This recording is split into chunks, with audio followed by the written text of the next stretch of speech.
নির্বাচন অনুষ্ঠান করা। নির্বাচনের তফসিল তো আগামী সপ্তাহে অথবা 2 সপ্তাহ পরে ঘোষণা হতে পারে শুনেছি। এরপরে আপনাদের দাবি শুনেছি পিআর নামে আপনারা জিকির করছেন। তো বাংলাদেশের মানুষ, একটা জরিপে দেখা গিয়েছে 70% মানুষ তাদের ভাষায় পিআর নাকি চায়।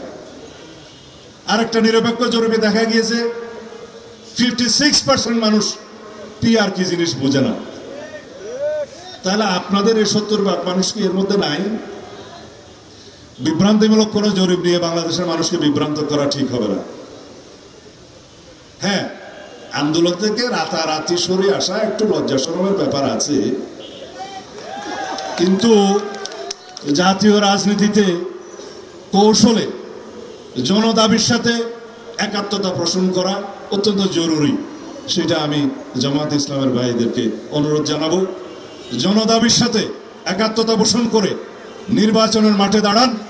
আপনারা যখন আন্দোলনের ঘোষণা দিয়ে যমুনার সামনে অবস্থান দেওয়ার ঘোষণা দিয়ে যমুনা থেকে সরে এসে এখন গঙ্গার কিনারে দাঁড়িয়েছেন, আশা করি আপনারা ভবিষ্যতে জনগণের ময়দানে, নির্বাচনের ময়দানে অতি শিগগির আপনারা অবতরণ হবেন এবং যে সমস্ত দাবি দেওয়া আপনাদের ছিল তার পক্ষে যদি জনগণ মতামত দেয় সেই হিসাবে আপনারা ব্যবস্থা নিতে পারবেন।